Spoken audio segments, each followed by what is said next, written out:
What's up, guys? Welcome back to the channel. Today we are doing a free real estate pop-up event. If you guys know, I do one of these every year for like the last 6-7 years. I just like to come out, meet you guys, talk real estate, answer all your questions, and actually show you what it looks like at a flip property. We're going to be at one of my flips in spring on the north side of Houston, so it should be a good time. I'm about to get some breakfast, head up there, get everything set up, and then yeah, everybody's going to come kick it for a couple hours and talk real estate.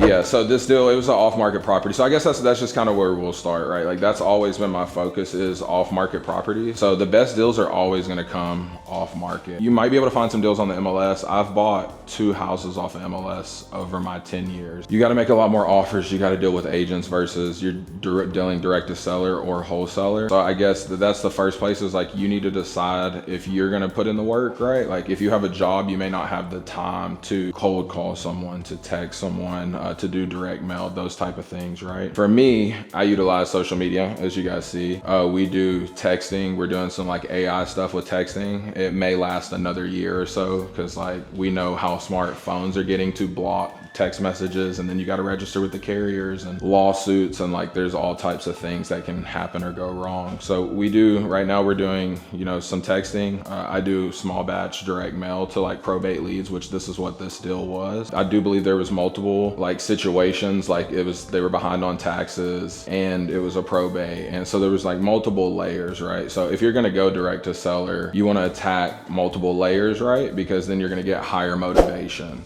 So if you can get somebody that has a code violation and a probate and tax default and, you know, divorce, whatever it is, but that's where you want to start. And it all starts with data, right? So we use, you know, list source or BatchLeads or, you know, some of these data sources to pull the data, and then you target them through, like I said, texting, cold calling. You can do online marketing, right? SEO, which is just like organic. People search like we buy houses in Houston. And then also like PPC, where you pay to market on Google and those type of things as well. But you want to target these people and just really have a conversation, right? Like the numbers are the numbers, but you really want to focus on the people in the situation, right? But any questions about like data or motivation, go ahead. I know you have like a large social media following, but if you could like put that aside and say you didn't have that, what would you say your percentage of like marketing spend goes to, like direct mail, SEO? Yeah. For me, I don't try to spend a lot of money. That's why I do love social media. But if you don't have a lot of money, the best way is to like network to get with wholesalers, or get a smaller, high targeted list that maybe has multiple layer factors, and just pound that list till you get a deal. And then you can spend money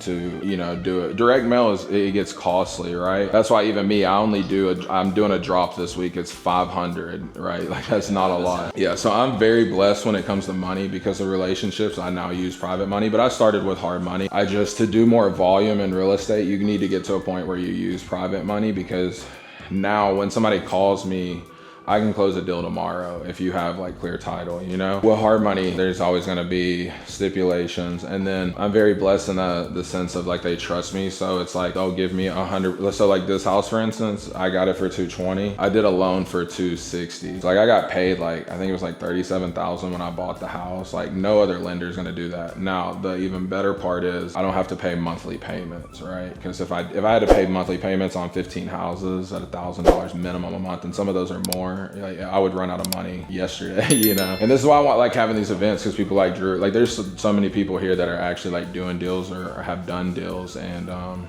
you know, I want you guys not to just learn from me, but build network and community here and see like this is where it all starts, right? Is here, and the disaster that we are in right now. When you're doing a flip, during a flip, how would you keep track of your like property taxes? Like I just did a flip, and then I pivoted, and I'm just gonna rent it out. So I did a refinance it, and then they're like, yeah, you're gonna get some money back. I'm like, okay, that's cool. And then they're like, oh, by the way, your property. I'm like, what? Yeah.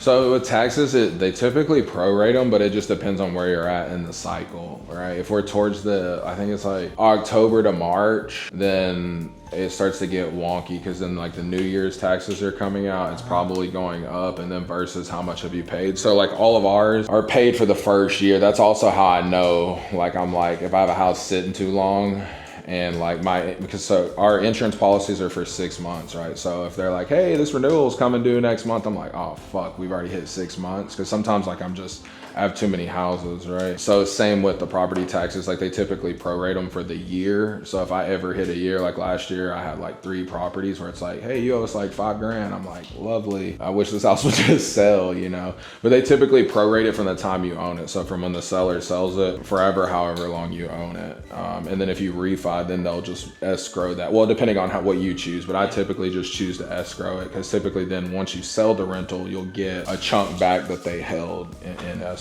Bro, I didn't even see you back there. Do you want to talk about, this is his deal, right? So this is Kyle. He's actually the wholesaler who brought me this deal. Can you talk a little bit about how you found the deal and like how you made it work? He signed it off to his neighbors.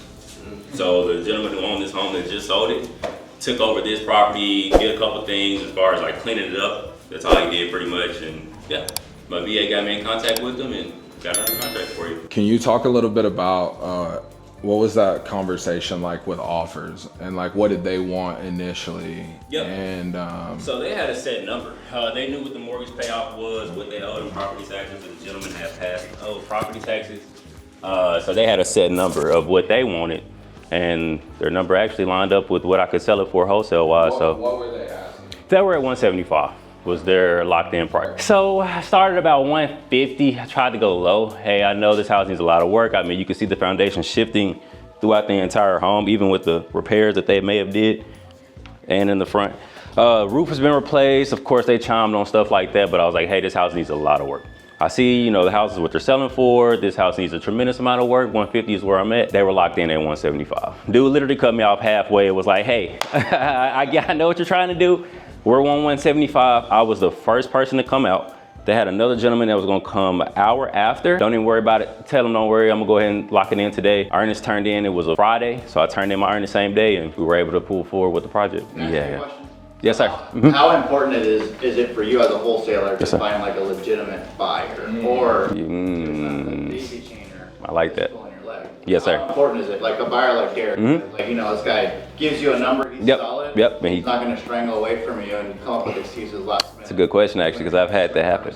I've had that happen quite a couple times where they'll go in, yeah, I'll lock it in at this price, and we're a week out from closing or days up until closing, and hey, can I walk it one more time? And sure enough, that final walk 2-3 days prior to closing, whatever the case may be, they're coming back with a different number. And here we are, earnest, title, and you know, we're expected to close. I got the seller on board. So yeah, it definitely makes a great relationship and very important. Of course, when you have that locked in buyer, they say what they're gonna do. They're at this number, they know they're gonna do it. And daisy chain is key. All my deals I pick up on my own. I don't chime off of anybody else's deals. So when I do have constant wholesalers that are reaching out trying to, you know, daisy chain and sell it to their end buyer, it gets a lot of difficult. So it becomes a headache for sure, something I've never did. Ironically, I think we had a situation with this home. I think he reached out to me, and actually I remember he reached out to me and was like, hey, I see this house. Looks like it's, you know, more than what I would want to pay for. If anyone pays you that number, then, you know, I can't remember what you said, but you were like, if they're an idiot enough to pay that number,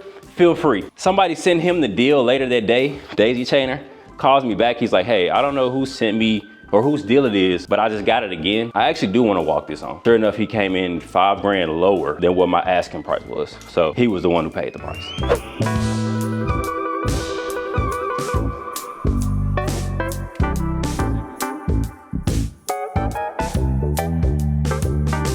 All right, guys, and that is a wrap. We had a really good turnout for the event. We had about 40-50 people come out, ask questions, talk real estate. So it was a really good time. If you guys aren't already, make sure you're following me. Make sure you like, subscribe, turn on post notifications, because I'm dropping weekly videos.